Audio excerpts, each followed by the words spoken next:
Hello everyone and welcome. Make a cup of your favorite drink and get comfortable because this is a wonderful time for news stories from Yellow Cat.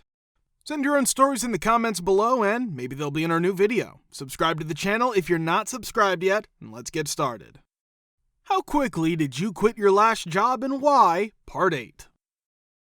2 days. Landed a job as an industrial pressure washer on call. I sat and waited around 12 hours on my first day of work. I was instructed to drive the company truck to a different area of the plant toward the end of the day. The older staff had mentioned that the truck had a tricky column-mounted shifter that required prior experience to operate, so I told my supervisor about it. I was told to just drive it over and never worry about it. As I attempted to shift it into drive, the handle broke off the column. The truck had to be towed out of the plant after I got chewed out. Well, whatever. On the second day, we cleaned the exterior of a coker unit that was situated right above some heat exchangers for 14 hours in shifts while wearing our pressure washer suits. Our washer's water was getting into the exchangers, which returned the steam to us. Another factor that didn't help was that it was the middle of the Louisiana summer. After arriving home, fatigued and suffering from a partial heat stroke, I collapsed into bed. I was supposed to return to the job site in less than 2 hours, but as soon as my head hit the pillow, I received a call from the company office informing me that a guy from the next shift had called in sick.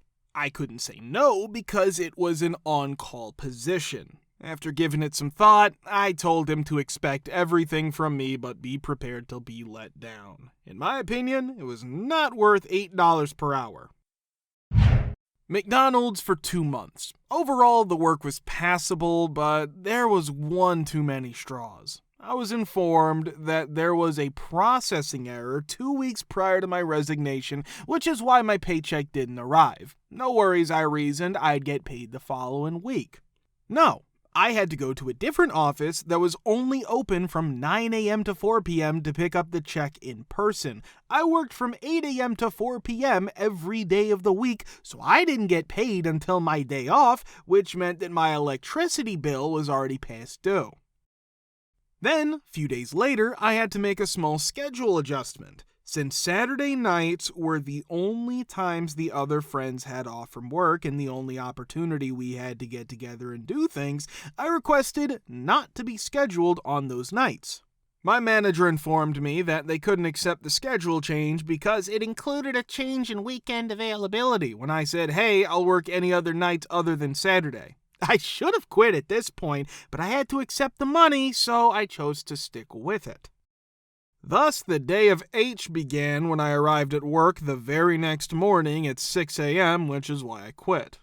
During the period when temperatures were hitting record highs below 100 degrees Fahrenheit, I was informed that the building's air conditioning system was malfunctioning and would take several days to fix. It's not a huge deal, but that day I had a 6 a.m. to 4 p.m. work schedule. I thus labored for 6 hours straight without a break, sweating profusely.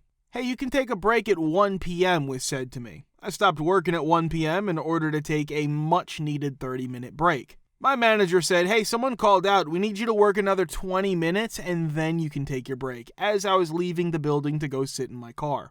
When I inquired about whether I needed to clock back in, he responded, no, you still get 30 minutes, we got you. I thus had to wait for 20 minutes before I was able to take a break. My manager knocked on my window after he'd been sitting in my car for 10 minutes. He replied, it's been 30 minutes, we need you back inside. I simply shifted into drive and headed home. This Brit is here. Few of these instances are absurd. Makes me appreciate the safeguards we currently have, even though we continue to grumble about wanting better ones. To put it as briefly as possible, I was employed by a local council, or the city, where I made decisions about the correction of mistakes in cases involving terminally ill patients or long-term disabled individuals, such as those with learning disabilities, receiving visits from caregivers. In any case, my superiors found that I was an excellent observer and that this helped them recover money from those who were abusing the system, such as by hiding an income from the state, the DWP, which is essentially Social Security on a national scale. They were not pleased at all when I began to identify the patterns and mistakes that led to people overpaying for care when, in reality, they should have been paying less or nothing at all. To this, add the fact that my line manager detested me. I was already going through a difficult time in terms of my mental health when she removed my flexible work schedule one day. Since everyone was in agreement, it was obvious that I was being overbearing. Since most of them wanted to get started as soon as possible, it was okay for me to arrive a little later. They were done sooner than I was. We all put in the same amount of hours, and I was quite productive. Sometimes it involved pointing out mistakes we had made. Perhaps because I'm empathetic and have a conscience, I was also the one who was willing to take on more difficult tasks that no one else wanted to do because they knew they wouldn't get brownie points. Well, I was signed off sick and told to take as long as I needed because rules are rules. It so happened that I finished my first probationary period almost immediately. The boss asked me directly, "Really, are you coming back?" during a coffee welfare catch-up, corporate S-speak for we need an excuse to hassle you even though we're the reason you're off. Off the record, of course. So I said, for purposes of whatever you fill in when you get to the office, yes, but seeing as it's off the record, get effed. And left knowing they still had to pay me to go to the pub. When I was a college student in 2021, I applied for a part-time job at Gap. At the time, it seemed straightforward and mindless, and I needed something like that to balance nursing school. When I arrived for the 8-hour orientation, I was led to a spooky door in the store's rear. When I walked in, there was a small table in front of a small, seemingly 20-year-old television with 5 or 6 other people seated in fold-out metal chairs. There are clothing boxes everywhere, and gowns are dangling over the table from the ceiling. We were informed that after learning how to fold and sort clothes, we would spend the most of the day watching videos. The videos didn't last long before they called each of us individually into the office so we could log into the system. I was asked to show my picture ID when I walked in, and they called my name. After showing the manager my driver's license, he inquired about my birth certificate and social security number. I told him I didn't have either with me, since most people don't usually carry those things with them. He informed me that in order to register me as an employee, they required one on file. I informed him that it was advised for me to bring only my photo ID and not my birth certificate or social security card. I suggested bringing it to my upcoming shift, but all he did was stare at me blankly. I replied that I lived 35 minutes away when he asked where I lived. "Okay, if you don't mind, I'm gonna have you run home and grab it on your lunch break and come back," the man said, meeting my eyes directly. Mother effer, you have to be insane if you think I'm gonna spend my lunch break watching boring videos about how to fold a pair of effing jeans, then drive home to get my birth certificate, which you never told me to bring, and then drive back.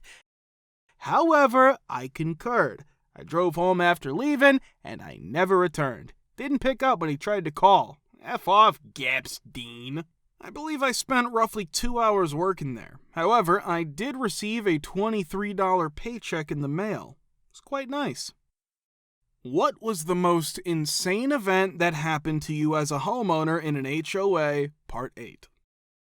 Despite the fact that I have a strong suspicion that this will not be among the best, I still find it to be very satisfying.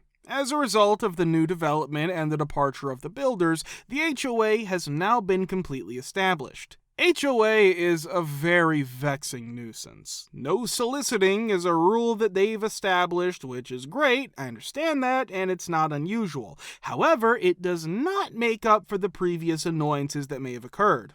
Within days of that rule being established, 2 members of the HOA board showed up at my door and asked me to vote on HOA business that was not necessary. Voting on anything is almost never done because HOA board members typically just try to do what they want and see what kind of complaints they get. In addition, anything similar to this is typically sent through the mail. Having the opportunity to explain to them that solicitation is not permitted in this neighborhood was a tremendous tremendously enjoyable experience for me. Be sure to enjoy your day. With the door shut, smile mode was activated. Previously, we had a homeowners association, but one day the head of the HOA announced, "You know what? I'm going to collect extra money this week so that we can assist in repairing the roads." Do you think so? To put this into perspective, we live on a very bumpy dirt road, so it's not surprising that everyone enthusiastically voted for it. The owner of the HOA then took our money and used it to go on a vacation during that time. We never saw the HOA again, despite the fact that they were never officially disbanded once. Anyway, we don't even have a trash company anymore, and they continue to charge us for residential pickup, but they also require us to take the trash a little bit off-road from the road, which makes it look like an M when viewed from above. We live in a fairly wooded area, which means that I've seen foxes, raccoons, squirrels, and deer. They did not even provide a dumpster for us to use. We're no longer providing our trash service. Because of the uneven surface of our road, they eventually decided that they did not want to travel down it any longer. Should I have mentioned that whenever they came to pick up our trash from our residential property, they would fly down our roads by helicopter? Due to the fact that they were traveling at a speed of approximately 45 to 50 miles per hour, I'm certain that rocks and branches were thrown at them, causing them to sustain damage. It's possible that this is the real reason why they stopped providing residential pickup services. A quick note, the monthly cost for residential pickup is approximately $25, while the cost for communal pickup is $10. We've also attempted to fix the roads, but putting gravel in the holes did not work because it washed away. There was someone who filled the holes with concrete, and now they're just sticking up and the earth around them's crumbling. Fun times. Screw HOAs.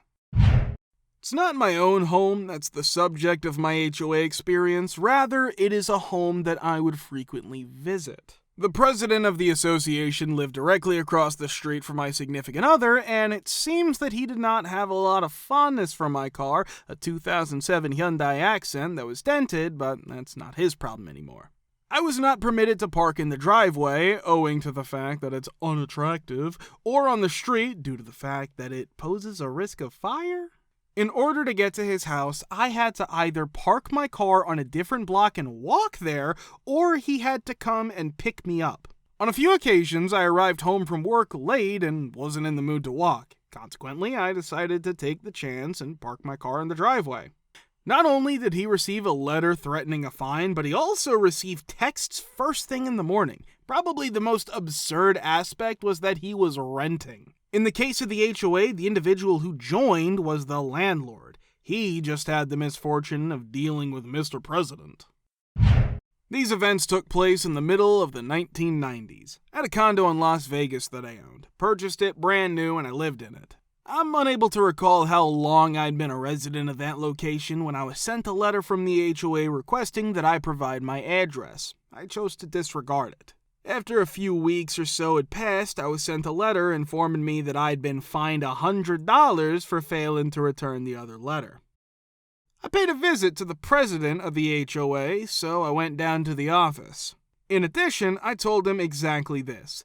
The only way I'll be able to pay this fine is through the course of judgment, because I want to see you explain to a judge how it's going to be acceptable for you to send a letter to my address in order to verify my address and then fine me because you did not receive a response to the letter. The response was incomparable in value. He pondered for a moment, then engaged in conversation with the other individual present, perhaps a member of the HOA board, I'm not sure, and then he asked her if it was possible that we had misplaced his letter. Okay, no fine. His reply was simply disjointed. I never claimed that I did not send the letter. Rather, I merely stated that I would not pay the fine without making a decision in the case of small claims. What a load of BS he was. It might have been a little off topic, but on the whole, it was pretty cool. So, my father led a coup against the original council because of a number of factors, including stupid rules. Only 2 vehicles are permitted per property with no exceptions. Possibly corrupt business deals, but not embezzlement, and a lack of willingness to change things up. He He was successful in forcing an emergency election by utilizing the bylaws that were already in place, and he was also successful in getting 3 new people on the council, including himself. After that, he sat down with the HOA lawyer and began removing rules and bylaws that were either unnecessary or expired. Then they sat down with the accountant and went through 15 years' worth of records. They found out that, although the previous council had followed the rules when it came to soliciting bids for projects, they rarely had more than one bid, and the bidder was in some way connected to a council member or a friend of a council member. At the very least, the previous council had completed the bare minimum of tasks that they were obligated to complete, which included the management of floods, the removal of wildlife, and the cutting of grass in culverts and common areas. After that, they began making all of the financial documents and bids completely transparent, and they're now put up on the internet. It was just recently that I began posting audio recordings of HOA meetings online in the event that someone wanted to listen to them again and see what was going on. If you want to watch the part 7, click the link here. We're very, very glad to see you all in the comments again, and many thanks for your support.